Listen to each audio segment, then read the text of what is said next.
Hoy es el día 16 de abril y estamos en el día número 32 de nuestro estado de emergencia. Estado de emergencia que se dispuso para poder combatir la enfermedad del COVID-19. Manifestarles que la evaluación en cifras que nos presenta el Ministerio de Salud todos los días nos indican que hasta el día de ayer se han hecho 121.468 pruebas. Se ha aumentado respecto al día anterior 12.000 pruebas. Estamos entonces ya llegando hemos llegado al número de pruebas diarias mínimas requeridas para tener una evaluación de cómo sigue dándose el contagio, no solamente en números, sino cómo se va distribuyendo en las diferentes regiones del país y dentro de las regiones, cómo se distribuye en los distritos, como es el caso particular de Lima, que es una ciudad muy grande y que tiene focos más concentrados de aumento de contagios respecto a otras zonas urbanas que tienen menos contagio. De las 121.468 pruebas, tenemos que son 108.977 los resultados negativos y 12.491 los resultados positivos de la misma. Se ha hecho a través de estas pruebas rápidas, por ejemplo, tamizaje en personal de la policía, de las Fuerzas Armadas, y entonces se va identificando personas que están ya con el virus. Inmediatamente se retiran para que se evite continuar el contagio a sus compañeros. Inclusive, ayer, cuando se estaba trasladando un grupo de personas hacia el centro de nuestro país, principalmente a Huancavelica, se tenía una cantidad importante de ciudadanos que estaban yendo hacia estas regiones y que inmediatamente nos constituimos y a través de de gente de PCM le encargamos esta responsabilidad a la ministra de Ambiente, Fabiola Muñoz. Dijimos, bueno, vamos en coordinación principalmente con el gobernador de Huancavelica a hacer un traslado ordenado. Entonces hicimos la prueba y finalmente hubo 47 personas de ese grupo que daban positivos. Entonces los que no dieron positivo, en buses que se puso, se los traslada a Huancavelica, pero van a un aislamiento. Es decir, llegan y están aislados hasta que pase el tiempo que establece el Ministerio de Salud para que ya puedan regresar a sus viviendas.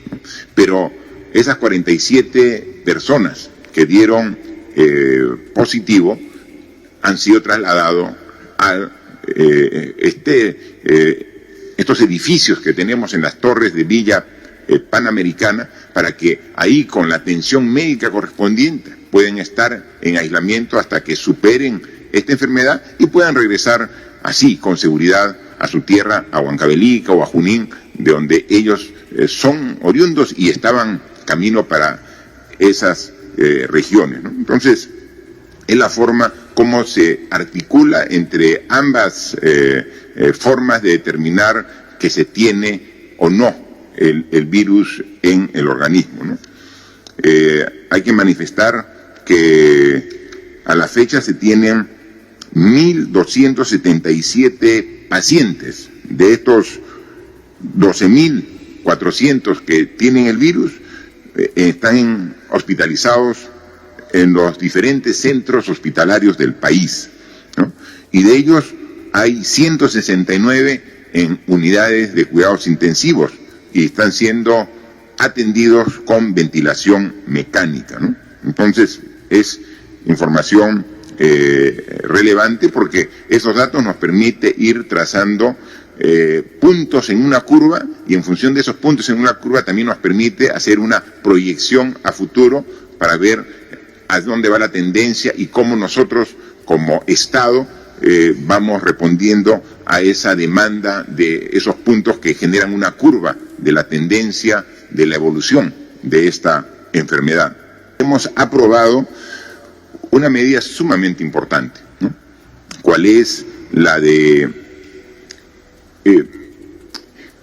a través de un decreto legislativo, dar a los policías y miembros de las Fuerzas Armadas que trabajan, que ponen en riesgo su vida, que están en la primera línea, estos peruanos, para hacer cumplir las normas que van a beneficiarnos a todos, y que por el precisamente cumplimiento de su labor llegan a ser infectados, y como consecuencia de esa infección, ese contagio, finalmente perdiesen la vida, como ya ha ocurrido en algunos casos, se les dé un ascenso póstumo a estos miembros de la policía y las Fuerzas Armadas. Porque, por increíble que parezca, la norma no contemplaba ese ascenso póstumo. Decía que el policía o el miembro de las Fuerzas Armadas tenía ese beneficio, no solamente para él, sino principalmente para su familia, solo si era en una acción de armas, ¿no? Para que vean lo nuevo y lo inédito que es este problema que sufrimos aquí en el Perú y en todo el mundo, ¿no? Entonces, como no estaba perdiendo la vida en cumplimiento de su deber en una acción de armas, entonces no merece ascenso póstumo. Imagínense cómo era la norma. A través de un decreto legislativo se está cambiando esa limitación para que puedan tener la seguridad los efectivos de la Policía Nacional y de las Fuerzas Armadas, para que, tratando por todos los medios de evitar que ocurra, pero sí por el cumplimiento del deber, por la exposición que tienen de manera permanente a personas que irresponsablemente transitan por la ciudad y que sin saberlo están con el virus, el COVID-19, y lo contagian, y si pierden la vida, tienen el derecho totalmente justificado del ascenso póstumo. Como lo hemos dicho, ellos son los héroes en esta lucha contra esta pandemia y merecen todo el respaldo y el respeto del Estado peruano. Porque, como sabemos, este estado de emergencia está previsto que llegue hasta el día 26 de abril, pero luego de ello las restricciones van a mantenerse en buena parte y en gran alcance. Se van a ir gradualmente restableciendo actividades, gradualmente. Entonces el control y la vigilancia y la policía y las fuerzas más va a continuar en el tiempo para que cumplamos todos con la distancia social, con el uso de mascarillas, de no aglomeración, todo ello va a continuar. El día de ayer, uno de los temas que hablamos con los miembros del Consejo de Estado era sobre esta situación que requiere un plan de acción claro para lograr que ciudadanos de nuestro país, que por diferentes circunstancias de la vida estaban fuera de su lugar de residencia cuando empezó el estado de emergencia. Eso ocurrió con algunos ciudadanos que estaban en el extranjero. Y a través de una comisión, en este mes hemos repatriado del extranjero de diversos países del mundo, aquí, en países vecinos de la región, en Sudamérica, Centroamérica, Norteamérica, en Europa. Ha habido muchos compatriotas que tenían necesidad de regresar porque fueron por viajes cortos, por estudio, por trabajo o quizás por vacaciones, pero iban viajes cortos. Y luego el estado de emergencia con el cierre de fronteras los cogió fuera de nuestro país y ahora tenían que regresar a través del Ministerio de Relaciones Exteriores y con una organización integrada por Defensa Civil y por el Ministro de Comercio Exterior y Turismo. Se han logrado repatriar 10.000 compatriotas, 10.000 peruanos, peruanas, que estando lejos del país tenían que regresar. Pero hemos hecho a través de un procedimiento que logre el retorno al Perú de ellos, pero que no genere un riesgo en la salud del país. Entonces, han venido, pero a cuarentena. Cuarentena en ubicaciones que estén bajo el control nuestro. Y mientras no cumplen sus 15 días, no pueden ellos regresar a su domicilio. Incluso a ellos se les ha tomado también una prueba si es que tienen el virus. Y se ha encontrado a muchos que sí tienen el virus. Y entonces se los ha trasladado a las torres de los Panamericanos, de la Villa Panamericanos, y ellos continúan hasta que se les dé de alta. Cuando diga ya usted superó la cuarentena o superó la enfermedad, ya no tiene el virus, recién regresa a su vivienda, a su hogar, pero para continuar con el respeto del estado de emergencia. Ese esfuerzo que hemos hecho con los compatriotas que estaban fuera del país, tenemos que también hacerlo con los compatriotas que están dentro del país, pero están en una región que no es la suya.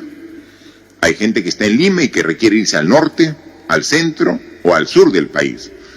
Para ello necesitamos la colaboración y el compromiso de los gobernadores regionales. Porque así como cuando traíamos a connacionales de otros países y venían, entraban por el aeropuerto Jorge Chávez a Lima, nosotros controlábamos de que no sea esta acción un hecho que pueda contagiar a los demás ciudadanos. Lo propio tenemos que hacerlo también en el traslado interno al país. Uno, tenemos que determinar un orden de prioridad, porque dentro de esos grupos de personas que quieren retornar a su región de origen, tenemos que ver cuáles son los más vulnerables. Personas con niños, personas de avanzada edad, personas con algún tipo de enfermedad, aparte de la enfermedad del COVID-19, que requieren estar cerca de su familia para estar en la cuarentena en su región, pero con la seguridad del caso. Hemos recibido la buena predisposición de gobernadores regionales para poder junto con ellos coordinar, y así como ya se ha hecho algunos traslados de personas, vamos a continuar. No podemos hacerlo todo a la vez, porque si lo hacemos de golpe, lo que vamos a lograr es hacer un desplazamiento sin control, generando riesgo de contagio. Queremos hacerlo y lo vamos a hacer de manera gradual, coordinando con los propios gobernadores para que los gobernadores determinen cuál es el orden de prioridad. Porque como son de las diferentes regiones, ¿quién más que las propias autoridades regionales para conocer cuál es el orden de prioridad para hacerlo de manera gradual y progresivo, ¿no? Hablando de el caso de los policías y los miembros de la Fuerza Armada, que han sido muchos de ellos contaminados, contagiados con el virus, también obviamente hay muchos civiles, ¿no? Y algunos de ellos, la gran mayoría, enfrenta la enfermedad y la supera satisfactoriamente, ¿no? Hemos dicho que el 100% de los casos de estos, tenemos aquí 12.491 que han sido contagiados con el virus. Finalmente 1.277 llega al hospital. Y la otra cantidad lo puede pasar en su casa, porque o no tiene síntomas, o tiene síntomas muy leves. Pero hay sí ciudadanos que se afectan y se les complica su situación, llegando incluso a necesitar cuidados intensivos. ¿Y quiénes van a cuidados intensivos? En función de ya todo el análisis que hemos hecho y en función de la evaluación que nos hace el ministro de Salud todos los días. Principalmente las personas que son más afectadas y agravan su situación son las personas de la tercera edad, personas que tienen más de 65 años. Esas personas son personas de riesgo, que hay que cuidarlas, que hay que dar una atención especial. Personas que, incluso siendo menos de esa edad, tienen algunos problemas de salud previos, ¿no? Una persona que sea hipertensa, que tiene problemas renales, que tenga problemas coronarios, que tenga diabetes. Este tipo de personas, si encima le da la enfermedad, tiene más riesgo de poder agravar su situación. Para ellos tenemos que poner todo nuestro esfuerzo para que en las unidades de cuidados intensivos podamos atender. Finalmente, por más esfuerzo que estamos poniendo, siempre hay gente que muere. Hay gente que lamentablemente fallece. Y más o menos el ratio, el porcentaje que tenemos en nuestro país es del orden de 2.2, ¿no? O sea, de todo el personal que se llega a contagiar, aquí en nuestro país alrededor del 2.2%, es decir, de cada 100 personas que son contagiadas, 2.2% finalmente han fallecido en base a las estadísticas que vamos viendo de la información que nos da el Ministerio de Salud. Pero también hay gente que tiene una fuerza tremenda y que en esos momentos difíciles saca su fuerza interior y a pesar de sus condiciones de vulnerabilidad salen adelante, ¿no? Yo quiero destacar el ejemplo de Valerio, ¿no?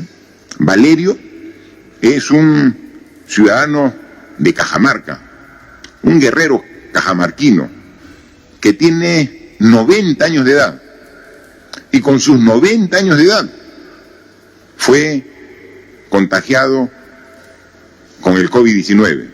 A esa edad, los mismos miembros del sector salud dijeron, ¿qué tal riesgo que tiene este señor? Pero el esfuerzo del personal de salud, pero principalmente el esfuerzo que puso él, es un símbolo de esperanza. Salió adelante, Valerio, para felicidad de él, para felicidad de su familia, para felicidad de todos los peruanos. Vemos que incluso en las circunstancias más duras y difíciles podemos salir adelante. Hay un testimonio corto de Valerio que quisiera compartir con todos ustedes de un par de minutos para que vean cómo tenemos también símbolos de esperanza en el combate que hacemos todos los peruanos a esta enfermedad. Por favor.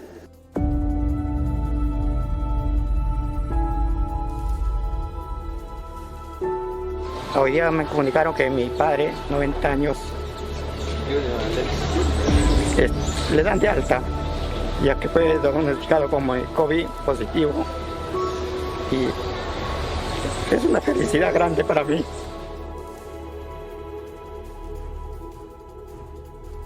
Es una persona de 90 años que lo luchó y lo sigue luchando. Siempre la fe estuvo ahí en mí. Le dejé el primer día a mi papito, le dije, papi, y acabamos a salir corriendo.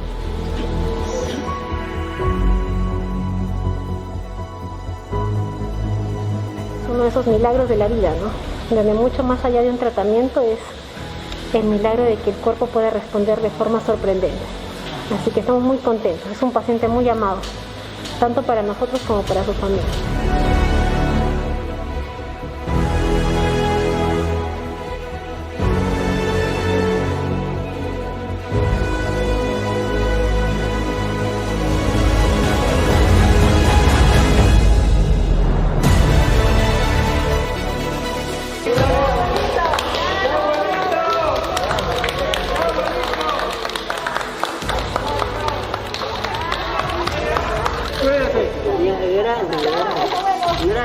Definitivamente esta enfermedad no está respetando edad, no respeta sexo, no respeta nivel socioeconómico. Así que por favor, si no quieres estar aquí, te pedimos que por favor quédate en casa, de tal manera que también esta cama pueda servir para alguien que no pudo quedarse en casa. Gracias.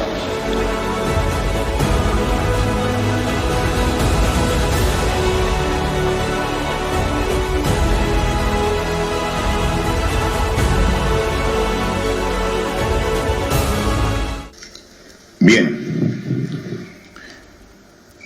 podemos ver en la historia de Valerio, la historia del esfuerzo no solamente del sistema de salud, sino principalmente del esfuerzo del ciudadano, de su afán de poner todo de sí para poder enfrentar esta enfermedad. Y queremos que esa historia se multiplique por muchas más, a pesar de lo duro de esta enfermedad que día a día nos da realmente golpes cuando vemos que a pesar del esfuerzo siempre hay gente que fallece, así como hay gente que supera la enfermedad, hay gente que no lo puede hacer. Y nuestro compromiso diario es renovar todo nuestro esfuerzo para lograr el objetivo de poder superar de manera adecuada esta difícil situación para todos los peruanos. Si no, en este caso va a ser solamente en una armada, 760 soles de bono para más de 1 millón de hogares rurales. Mañana será aprobado en Consejo de Ministros. Así que es importante esa reunión porque no solamente vamos a ver el tema de apoyo a hogares rurales, sino también en fortalecimiento de la educación rural, que como ya lo explicó el ministro de Educación, está llevándose adelante, pero obviamente el alcance de contenidos en las zonas urbanas está más nutrido que el contenido en las zonas rurales por el acceso a la información. Eso queremos corregirlo. El ministro ya me ha planteado una opción para corregir esa brecha cuando estamos en una etapa de educación a distancia, remota, porque no podemos juntar a los alumnos en un salón de clase mientras el virus esté latente. Entonces tiene que haber la educación remota. Pero esta educación remota está marcando una diferencia entre la educación urbana y la educación rural, que le he pedido al ministro que la corrija. Mañana está trayendo planteamientos claros al Consejo de Ministros para corregir. Entonces, mañana, además de importantes medidas que tomamos permanentemente en esta situación tan difícil, el enfoque va a estar dirigido principalmente a la población rural de nuestro país y la atención que como Estado tenemos la obligación de dar a ellos, ¿no? Ya mañana, una vez que aprobemos estas medidas, le daremos más detalle de ellos en la reunión que tendremos con ustedes a partir de mediodía. Lo que está absolutamente prohibido son las reuniones, ¿no? Y lo que se ha visto en algunos casos que se ha detenido personas es porque están en reuniones muchas gentes e incluso están tomando. Entonces, no es que haya ley seca en sí, lo que hay es una prohibición de reuniones, porque si nos acercamos a una proximidad que sea menor de 1 metro, estamos corriendo el riesgo del contagio. Entonces, aquí la reflexión y la disposición, mantén la distancia social necesaria para no ser sujeto ni de contagiarte, ni de tú contagiar si es que no sabes que tienes el virus en tu organismo, ¿no? Entonces, esa es la disposición y eso es lo que recomendamos y que tiene que ser una disposición de obligatorio cumplimiento más allá del 26 de abril. La limpieza permanente, lavado de manos con agua y con jabón, el uso de mascarillas, el no estar en reuniones donde haya aglomeración, el mantener una distancia de mínimo 1 metro entre persona y persona, son obligaciones que tenemos que cumplir todos los peruanos hasta que podamos decir que esta enfermedad ha sido superada, y que va a tomar, obviamente, mucho más tiempo que el 26 de abril. Así que en eso nos ratificamos y en eso pedimos la responsabilidad y el compromiso de todos los peruanos. Hay 3 fases en este esfuerzo de país que hacemos para salir adelante en la pandemia COVID-19. Estamos en la primera. La primera es la de contención y preparación para enfrentar la enfermedad. O sea, las medidas están enfocadas en el tema básicamente de salud y en las medidas sociales para atender a la población mientras que hacemos la contención del virus. Luego tenemos una etapa de aproximadamente 6 meses, que es la segunda etapa o fase, que empieza a partir del mes de junio, para poder ir gradualmente recuperando las actividades económicas, productivas, sociales del país, pero de manera gradual, porque ahí vamos a estar todavía conviviendo con el virus. Pero lo que se espera en esta primera fase es controlar su crecimiento exponencial. Entonces se va a ir retomando las actividades, pero a la vez conviviendo. Esa es la etapa muy difícil, porque las actividades no van a ser normales, van a ser controladas para que se pueda a través de protocolos asegurar que nuevamente no rebrote y permita siempre tener el control del sistema de salud. Y hemos dicho que a partir del primer trimestre del año 2021, que es la tercera fase, según todo lo que indican los estudios científicos, vamos ya a contar con una vacuna y vamos a ver y a verificar cuáles son finalmente los tratamientos efectivos para la cura de esta enfermedad. Y entonces con esos descubrimientos de carácter científico puestos a disposición ya de la población, se tiene que plantear las medidas de largo plazo para el país. Y en eso tenemos que aprender de nuestra experiencia. Nos ha encontrado esta enfermedad con un sistema de salud deficiente y tenemos que corregirlo. Entonces, un sistema de salud que no está articulado, que funciona atendiendo a la población como islas, cuando siendo educación y salud lo más importante, una sociedad debería estar articulado y debería de ser la prioridad en cualquier toma de decisión como gobierno o más aún como Estado peruano. Esos cambios se tienen que dar. Por eso, ¿qué hará su gobierno para mejorar la atención? Primero, ahora estamos viendo todas las medidas que tomamos, incluso hemos creado un comando operaciones para que pueda atender de manera articulada. Pero todas esas buenas experiencias que dan como resultado este esfuerzo del país para enfrentar esta enfermedad tan dura para todo el mundo, tiene que dejarnos las lecciones claras de cuáles deben ser las prioridades a futuro. Y obviamente la salud es una de ellas y hay que fortalecerla. En consecuencia, todo esto va a ser una gran oportunidad de cambio de esta crisis tan fuerte que sufre el mundo y no es ajena al país. Tiene que ser una gran oportunidad de mejora con visión de futuro y tengan la seguridad que vamos a hacer ese tipo de cambios estructurales para tener una mejor salud para todos los peruanos. Estos meses no van a ser igual que los anteriores. Vamos a tener que hacer un esfuerzo grande como país y como sociedad para poder vencer esta situación. Y lo estamos haciendo y estamos tomando las decisiones que correspondan. Obviamente los medios de comunicación, como cualquier actividad, está siendo afectada. Y es un tema gradual en que puedan salir adelante. Nosotros, como Estado,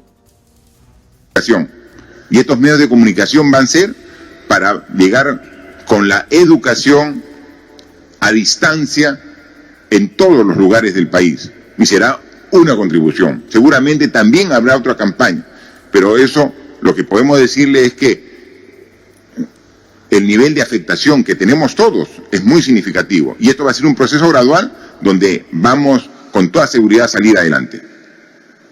Nosotros creemos que es fundamental el rol que tiene esta organización, parte de Naciones Unidas, para enfrentar esta pandemia que afecta a todos.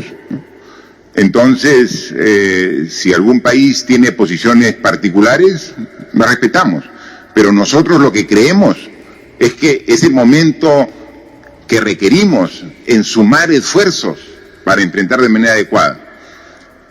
Sabemos de que hay países que tienen un mayor nivel de desarrollo, un mayor nivel de desarrollo científico, y están haciendo esfuerzos para lograr la vacuna. Dicen en Europa, en China, en Estados Unidos están haciendo esfuerzos. Finalmente, estos esfuerzos tienen que lograr una coordinación a través de las diferentes grupos de científicos para que los resultados de estos esfuerzos científicos se compartan a nivel mundial. Por eso es fundamental una organización que agrupe a todos en carácter de salud. Si no, tendríamos un serio riesgo, por ejemplo, que algún grupo de científicos de algún país tenga una vacuna y que la aplique solamente en su país, y que si se quisiera aplicar esa vacuna en otros países, sería un costo que podría ser incluso inaccesible a otros países. Tener una Organización Mundial de la Salud que represente a toda la humanidad ayuda precisamente a evitar ese tipo de acciones. Así que,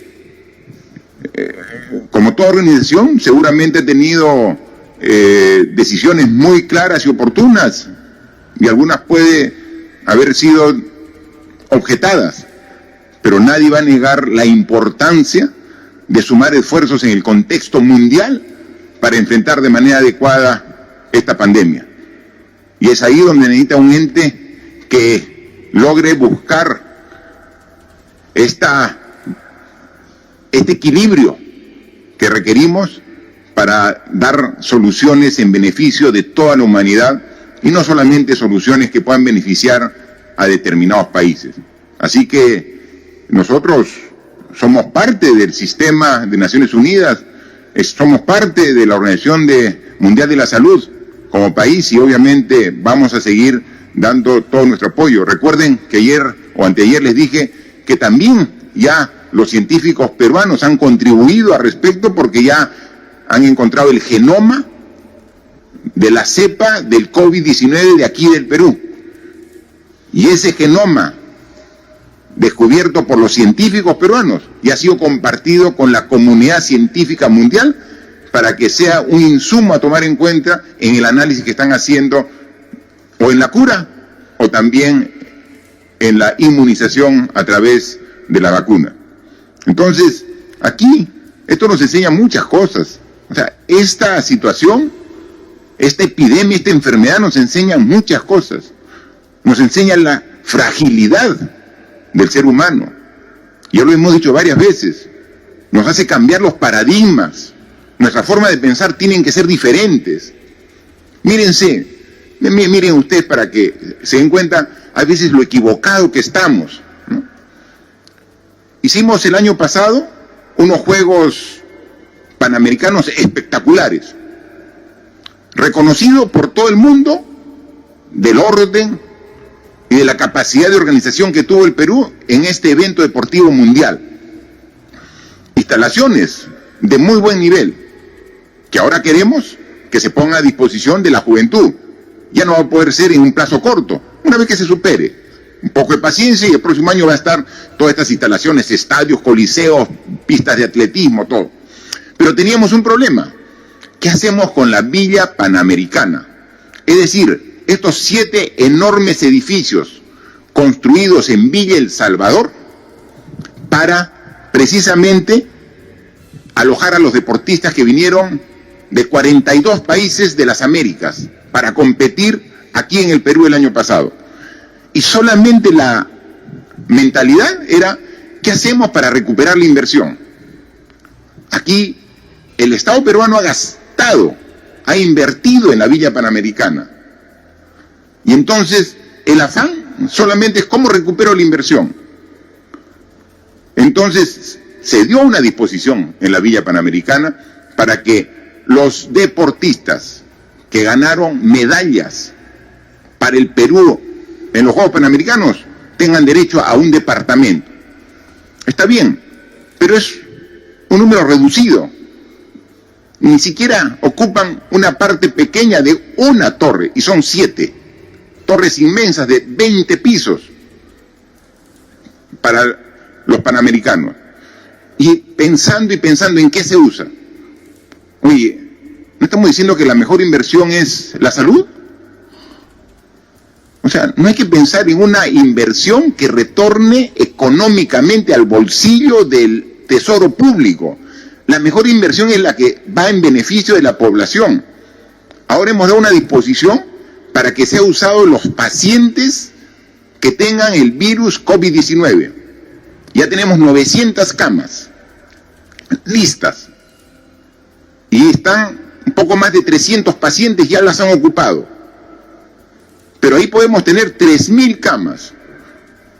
Y entonces, ¿por qué no pensamos a futuro? ¿Queremos mejorar a través de una mejor salud? Entonces pensemos de que finalmente, pasado esta enfermedad, porque va a pasar, es dura, nos afecta a todos, pero va a pasar. Tengan la seguridad, el COVID-19 va a pasar. Y el próximo año vamos a retomar con fuerza las acciones para lograr nuestro desarrollo y progreso. Pero, ¿y qué? ¿Y después de eso qué? ¿Vendemos la Villa Panamericana para que tenga un poco más de presupuesto el Tesoro Público? ¿O por qué no lo dedicamos exclusivamente como un gran complejo hospitalario de Lima? O sea, no sería... Entonces, ¿se dan cuenta? Tenemos que cambiar, ya no pensar en el rédito económico, sino en el rédito social, en lo que más, en el mejor uso que podemos dar. Y tenemos que hacer esa misma evaluación en todas las regiones. Yo recorro todo el país, no hay una sola región que no haya visitado. Y tenemos regiones que recientemente han construido buenos hospitales. Por decir uno, Ayacucho. Recientemente, un hospital que todavía se está usando en un 30% y tiene un potencial de seguir usándose. Perfecto. Otra región que ha construido buenos hospitales, San Martín, en Moyobamba, Tocache, tiene en varias provincias buenos hospitales. Pero así como hay regiones que han renovado su infraestructura, hay regiones que nada.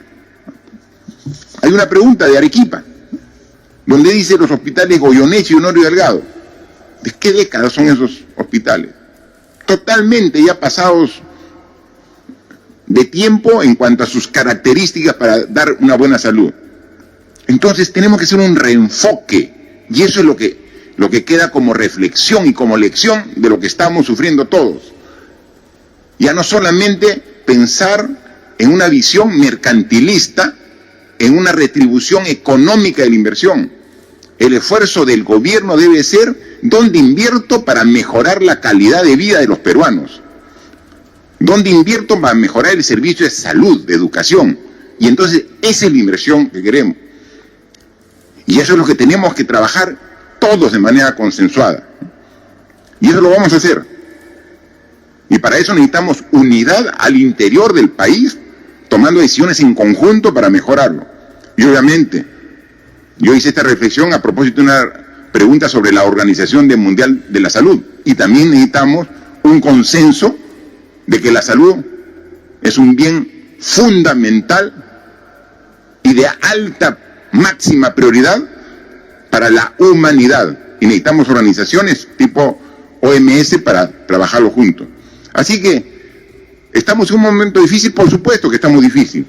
Que vamos a poder salir de manera airosa y lo vamos a hacer. Los peruanos tenemos esa capacidad. Pero, cuidado, no vaya a ser que acá 6 meses, un año, que pasemos, volvamos al mismo error de continuar priorizando otras acciones en vez de lo que realmente es importante. Hoy Esta etapa nos ha permitido ver qué cosa es lo realmente importante: la familia, la sociedad, las personas, y para ello, para cuidarla, su salud, su educación.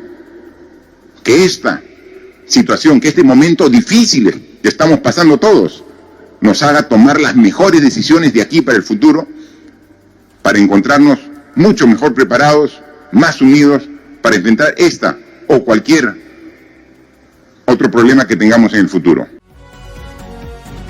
Preocupada y solidaria se muestra la lideresa de Fuerza Popular, Keiko Fujimori, quien desde prisión volvió a publicar un mensaje en sus redes sociales solicitando que las autoridades se preocupen por posibles contagios de COVID-19 dentro de los penales del país, pues existe un alto riesgo de infección. La ex candidata presidencial explica que viven una situación dramática con sus compañeras internas en el penal anexo Mujeres de Chorrillos, las cuales describió que tienen preocupaciones personales que atender durante la crisis sanitaria. Recordemos que Keiko Fujimori cumple prisión preventiva por estar involucrada en el caso Odebrecht.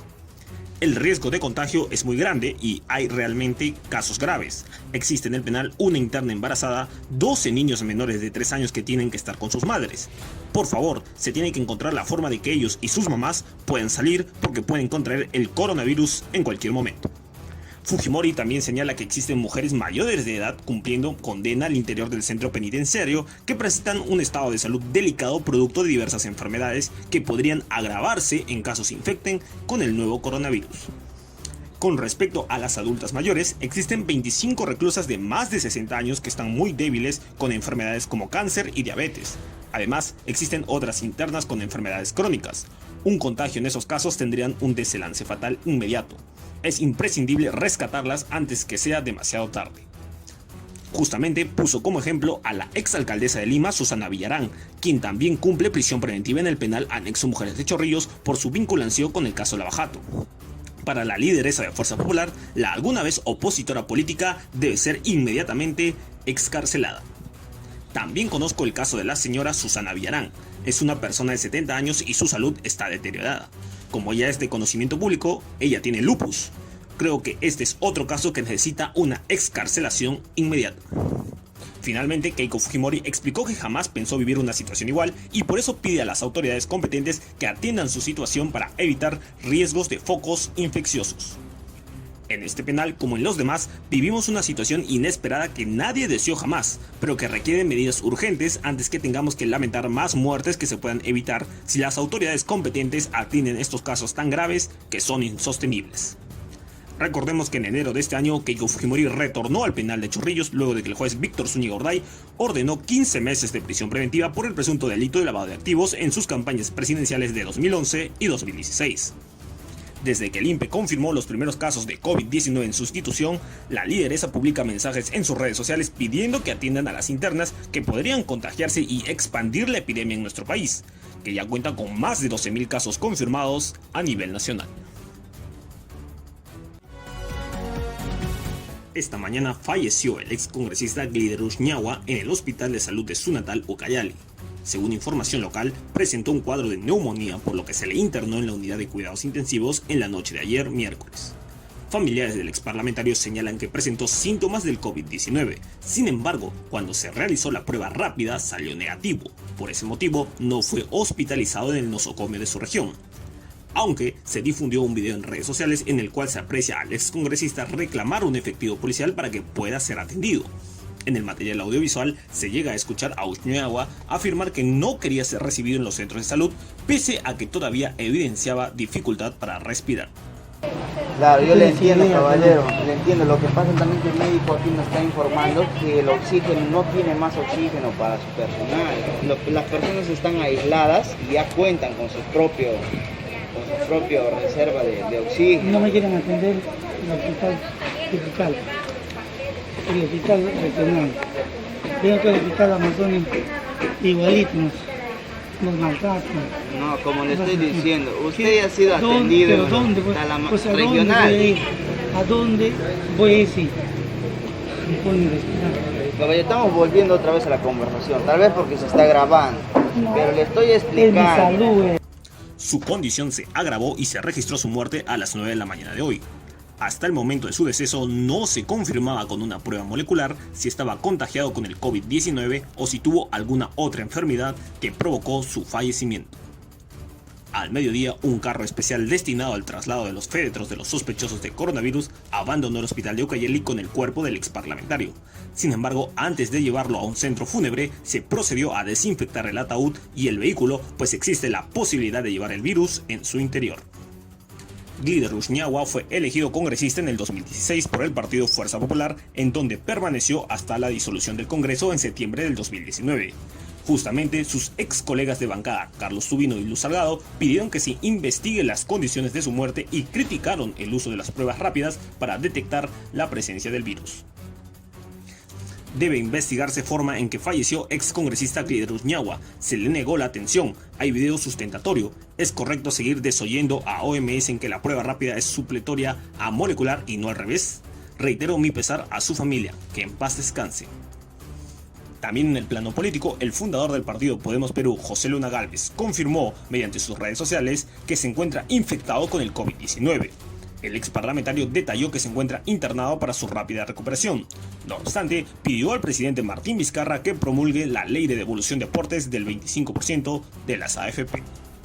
Hoy les informo que he dado positivo al examen de hisopado para COVID-19 y me encuentro internado, siguiendo a las indicaciones médicas para superar cuanto antes esta enfermedad. Esto no impedirá que esté con ustedes acompañándolos en esta lucha frente a los grupos de poder económico y sus lobbies en la política. Mi fuerza de voluntad no está en cuarentena. Presidente Martín Vizcarra, aún depende de usted. Desde aquí le pido una vez más que promulgue la ley para disponer el 25% de los fondos de AFP. Lo más importante es ser leal con el pueblo. Recordemos que en días previos, su hijo y ahora congresista José Luna Morales confirmó que también está contagiado con el nuevo coronavirus, siendo el quinto parlamentario del grupo Podemos Perú en contraer la infección. La pandemia del COVID-19 continúa expandiéndose en nuestro país y ya suma más de 12.000 casos confirmados, una situación crítica por lo que el Ejecutivo insiste en cumplir con las medidas restrictivas para garantizar la salud de los peruanos.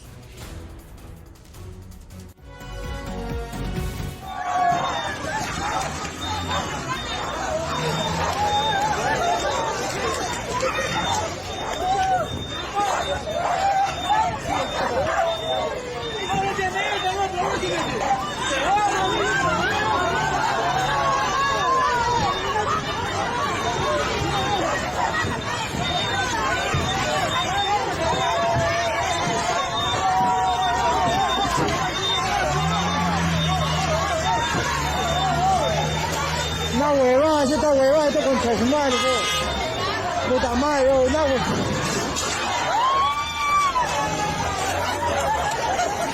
Oh, puta madre, por la hueva, esta concha de su madre.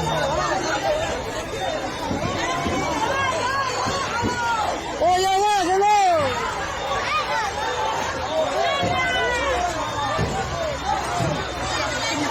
La desesperación en la población provocada por el brote del COVID-19 está generando acciones que pueden terminar en tragedia. El último miércoles en la noche, personal de la Municipalidad del Callao se encontraba entregando canastas solidarias como parte del plan de ayuda a los vecinos de esa zona. Sin embargo, cuando se trasladaban por el asentamiento humano Puerto Nuevo, un grupo de vecinos decidió interceptar la camioneta en donde se encontraban los víveres.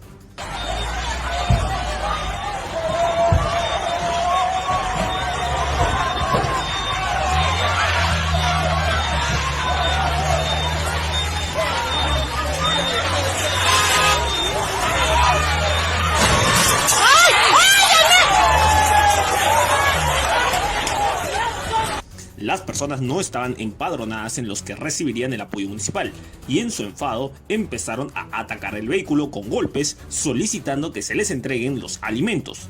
Incluso algunos ciudadanos optaron por lanzar piedras ante el temor del personal municipal que escapaban alarmados por posibles robos. Pero la desesperación tanto de los vecinos como de los trabajadores pudo terminar en tragedia. Primero, la camioneta en su intento de fuga chocó por la parte trasera con un tráiler que se encontraba estacionado. Un miembro de la comitiva que viajaba en la tolva casi sale volando con el impacto. Es ahí que los trabajadores manifiestan que un vecino los amenazó con su arma de fuego, obligándolos a parar y repartir los víveres. Sin embargo, personal policial rápidamente efectuó disparos al aire para amedrentar los actos violentos y alejar a la turba furiosa que reclamaba para que también se atiendan sus necesidades. Unas personas, también armadas, realizaron disparos al aire en su huida. Tras la situación de riesgo, personal de las Fuerzas Armadas recomendó paralizar la entrega de canastas hasta tener el control total de la zona. Este desmane provocó que al menos 3 canastas destinadas a las poblaciones más pobres del Callao fueran robadas. Sin embargo, los vecinos del asentamiento humano Puerto Nuevo manifestaron que ellos también necesitan la colaboración de la municipalidad, pues no cuentan con recursos para sobrevivir durante el estado de emergencia nacional por el brote del COVID-19, que ya tiene más de 11.000 casos confirmados. La policía estuvo realizando controles por la zona para hacer cumplir la inmovilización social obligatoria, pues muchos vecinos protestaban furiosos fuera de sus casas. Se intentó buscar a los responsables del acto violento, que pudo terminar en una lamentable tragedia. Los profesionales de la salud continúan denunciando las condiciones en las que trabajan durante el estado de emergencia por el coronavirus. En esta oportunidad, un grupo de médicos y enfermeras del Hospital 2 de Mayo revelaron sentirse expuestos a ser infectados por COVID-19, pues se encuentran atendiendo a personas contagiadas, a pesar de no contar con los equipos de protección necesarios. Pese a ello, continúan con sus labores con el temor latente de contraer el virus. Sin embargo, manifiestan estar cansados de la misma situación y exigen ser escuchados, por lo que son ellos quienes están en primera línea luchando para combatir al coronavirus. William Torres, doctor de medicina interna, señaló que las mascarillas que han recibido son quirúrgicas y no las N95 de uso médico ni otros elementos de protección requeridos para evitar el contagio del COVID-19. Asimismo, denunció que el personal de salud aún no le han realizado las pruebas de descarte. La situación es que creo que como todos los hospitales no tenemos equipo de protección completo, sobre todo las mascarillas que nos faltan, ¿no? Entonces es que cada reunión, cada día, cada turno tenemos que ir pidiéndolo y eso no es posible, tiene que asegurarse un flujo, ¿no?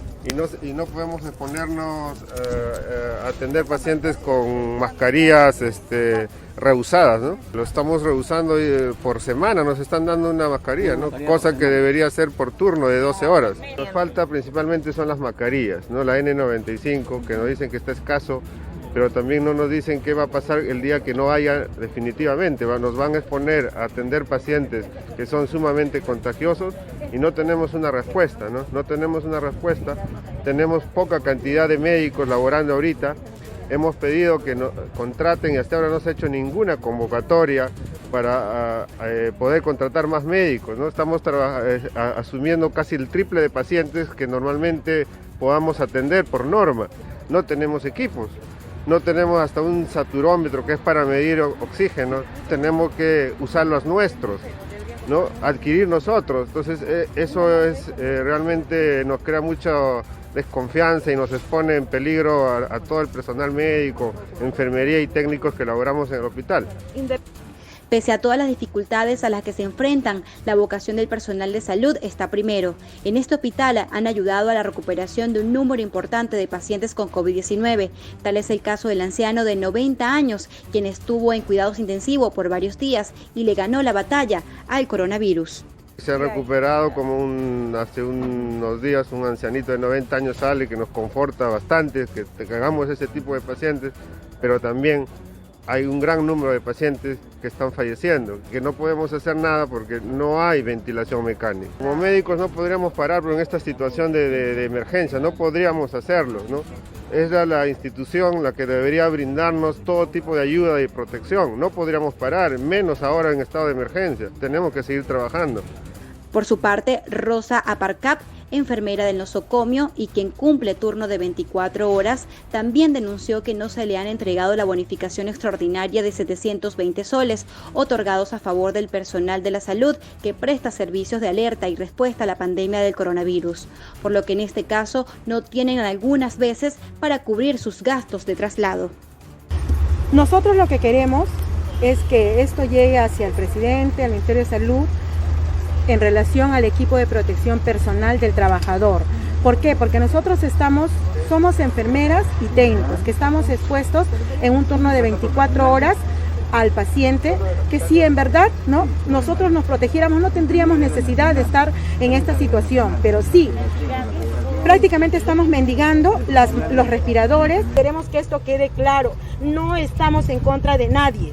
Lo que queremos es protección segura, atención segura para el paciente, para nosotros, y que se nos considere el riesgo en el que estamos contemplado, el bono que sea para todo trabajador del hospital, o sea, de centros de atención. Todo trabajador del Ministerio de Salud debe ser ahorita considerado como personal de riesgo, por favor. Al mismo llamado se suma el personal médico del Hospital Hipólito Unanue, Villa El Salvador, Arzobispo Loaiza, Huaycán y otros, que en los últimos días también han salido a protestar para exigir ambientes adecuados y equipos de protección personal durante este estado de emergencia.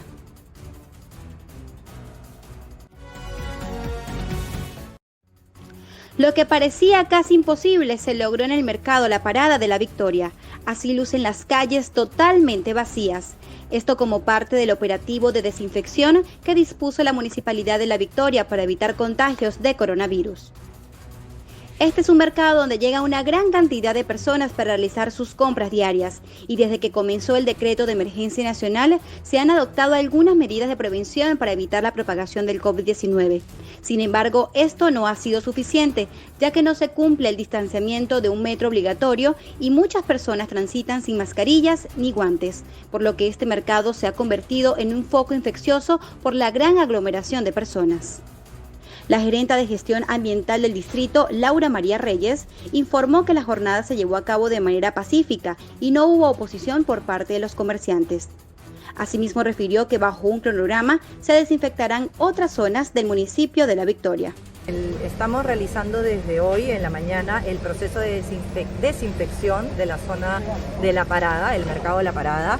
Hemos bloqueado los accesos peatonales y de tránsito, y desde ayer se está comunicando que todos los comerciantes se retiren de las veredas para poder hacer el correcto proceso de desinfección de todo el ornato público, de las calles, veredas, portones, que en esta situación tan compleja de crisis sanitaria. El alcalde ha sido muy enfático, el alcalde George Forsyth ha sido muy enfático en realizar la correcta desinfección por zonas del distrito, y hoy estamos abarcando esta zona tan compleja, y además es una zona que es un punto infeccioso, ¿no? Lo hemos hecho de manera pacífica, gracias a Dios, no ha habido muchos problemas, ciertos retrasos, que es algo que estuvo previsto, pero en general se ha podido realizar de manera pacífica esta desinfección. El comerciante, el poblador ha contribuido a que esto se realice. Es un caso único haber bloqueado, cerrado la parada para hacer un proceso como este. Y bueno, esperemos que culminemos el día de hoy todo el procedimiento, y mañana ya puedan volver a sus labores, siempre respetando el distanciamiento social y siempre protegiéndose con el equipo de protección personal que se requiere para evitar el contagio de este virus. Tenemos un cronograma de actividades de desinfección que está colgado en la red para que todos los ciudadanos del distrito tengan conocimiento de qué día se va a ir a desinfectar su zona. Este cronograma abarca hasta el día 26 de abril, y después del 26 de abril seguiremos con las actividades de desinfección por zonas priorizadas. Una de estas zonas priorizadas es el Lamero C, como ven, que se realizó el proceso hoy, y esperemos volverlo a hacer. Vemos que hay colaboración del poblador, entonces creo que podría ser factible en algún momento, no en los próximos días, pero sí en algún momento volver a hacer esta desinfección, o si no, una fumigación, que también es un proceso importante que se podría hacer, y una desratización también. Esta situación le ha causado gran malestar al alcalde de La Victoria, George Forsyth, por lo que ha decidido como primera medida de protección realizar la desinfección de 4 de las principales avenidas adyacentes al mercado de La Parada. Pero para que esto fuera posible, coordinó con los vendedores para que por un día retiraran sus puestos. Durante el estado de emergencia nacional se reportaron muchos casos de violencia y abuso a mujeres que deben permanecer en sus casas por la orden de cuarentena obligatoria. Mientras que algunos de los sujetos inescrupulosos fueron detenidos, otros permanecen en sus hogares ocultando los hechos a las autoridades por desconocimiento del apoyo. Por eso, la Municipalidad de Lima inauguró la Casa de la Mujer en San Juan del Lurigancho como una residencia temporal para las mujeres víctimas de violencia y que no cuenten con otro refugio durante el estado de emergencia. El alcalde Jorge Muñoz explicó que el ambiente se habilitó en respuesta a la necesidad de atender la alta cantidad de casos. Hay casos que están aumentando en estos últimos tiempos y por eso nos vemos en la necesidad de poder abrir este tipo de espacios. Acá tenemos un lugar para 22 personas, una zona donde hay ludoteca, comedor, lugares para asistencia psicológica, para salud, para asesoría jurídica también, y lo que buscamos es poder proteger a las mujeres que son sujetos pasivos de la violencia.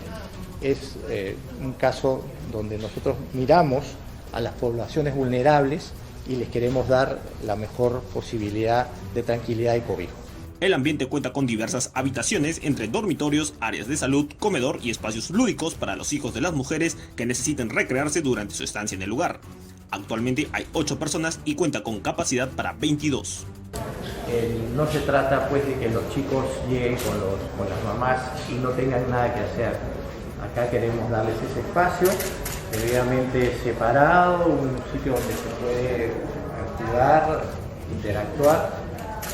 Al otro lado tenemos la zona de atención en cuanto a temas de salud, en cuanto a asuntos psicológicos, y en el otro extremo tenemos el comedor también para que las personas se puedan alimentar con estas 3 comidas diarias que son fundamentales. Debido al aumento de infectados de COVID-19 en el país, todas las madres de familia antes de ser trasladadas al albergue pasarán por control de salud encargado por personal de Sisol Salud y descartar que presenten el virus. En caso de confirmarse que poseen la enfermedad, serán llevadas a la Villa Panamericana en donde se encuentran los contagiados en la capital. Además, se les brindará soporte psicológico. Se tiene planeado inaugurar mayores albergues en los próximos días, pero primero se deberá instalar el equipo necesario y contar con el personal para los nuevos lugares. En caso sea víctima de abuso por parte de su pareja o conozca de una vecina que padezca esa condición, puede llamar al 948-985-901, que es el número de la Gerencia de la Mujer de la Municipalidad de Lima, encargada de atender los casos. En otros temas, Jorge Muñoz respondió al alcalde de La Victoria, George Forsyth, quien planteó la posibilidad de usar el Parque del Migrante como cementerio temporal para los fallecidos por COVID-19 ante la falta de espacio en ese distrito. Para el burgomaestre de Lima, dicha medida no sería viable. He escuchado también una propuesta de que el Parque del Migrante podría ser un cementerio. Me parece pues que esas no son las propuestas adecuadas. Yo he dicho claramente que nosotros, y esto lo hemos puesto también a disposición de la PCM, que esta situación, si llegase a darse, nosotros podríamos ofrecer el presbítero maestro.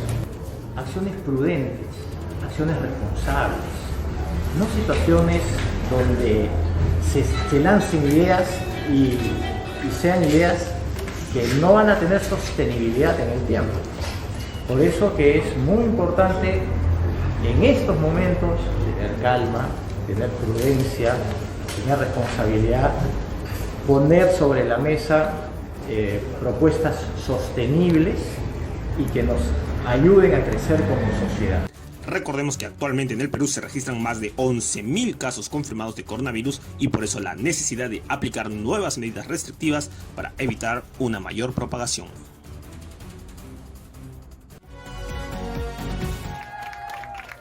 Una imagen conmovedora. El momento en el que Yanira Soriano, enferma de coronavirus, conoce por fin a su bebé. La mujer de 36 años había dado a luz a inicios de abril a través de una cesárea de emergencia mientras estaba en coma inducido. Debido a la naturaleza crítica de su neumonía, hubo que darle anestesia general, ponerla en coma inducido y con respirador, por lo que no estaba despierta cuando nació su bebé y no lo escuchó llorar ni tuvo la oportunidad de verlo luego de su nacimiento. Apenas nació, el pequeño Walter fue transferido a un hospital de niños. Yanina pasó 11 días conectada a un respirador en estado grave. Por eso, cuando el miércoles recibió el alta, todo el hospital acudió a aplaudirla. Muchos pacientes con respirador debido a neumonía de COVID no sobreviven, y el hecho de que esta mamá no solo sobrevivió, sino que pudo pararse de su silla de ruedas y caminar hasta su auto y abrazar a su bebé, nos da a todos una increíble esperanza para los pacientes actuales y futuros. Yanira estaba embarazada de 8 meses cuando se contagió, al igual que su marido, pero su estado se agravó rápidamente y debió ser hospitalizada. El pequeño Walter, su cuarto hijo, dio negativo al coronavirus.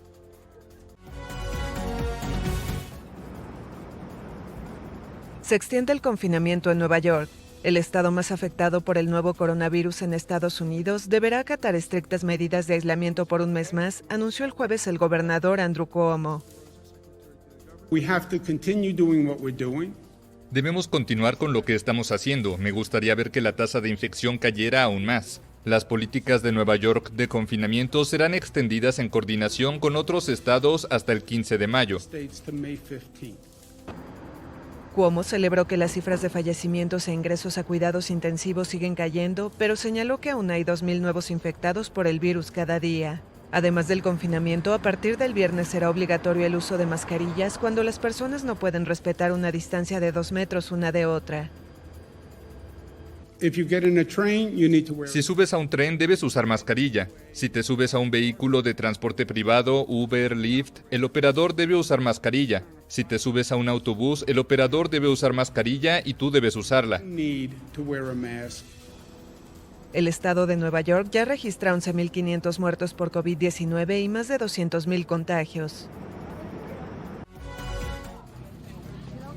El balance más reciente del nuevo coronavirus en Brasil muestra más de 1.700 muertes entre aproximadamente 20.700 infectados. Pero algunos investigadores estiman que los números reales son 15 veces más altos que las cifras oficiales. Según los cálculos de un colectivo de investigadores universitarios, el grupo COVID-19 Brasil, hasta el sábado pasado, había en realidad más de 313.000 casos en un país de 210 millones de habitantes. Atribuyen la diferencia en relación a las cifras oficiales a que la tasa de detección es mucho más baja que en otros países afectados por el virus. En Brasil, la proporción es de apenas 296 personas evaluadas por 1 millón, una cifra insignificante comparada con Alemania, con 15.700 por millón, o Francia, con más de 5.000. Los expertos también critican los resultados lentos de las pruebas, lo que lleva a muchas familias a enterrar a sus seres queridos sin tener confirmación de la causa de la muerte. Ante la escasez de tests, en los hospitales públicos la recomendación es que solo se hagan a los casos graves. Por eso los investigadores temen una hecatombe en las próximas semanas y advierten a la población que no deben bajar la guardia. Brasil es el país de América Latina más afectado por la pandemia, que se originó a fines de 2019 en China. El pico de contagio se espera a partir de mayo.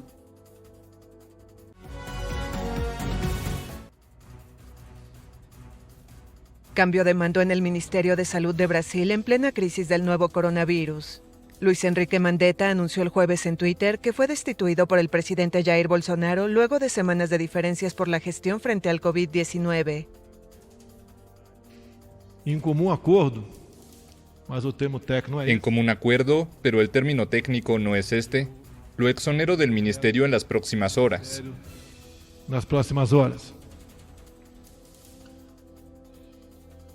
Fue realmente un divorcio consensual.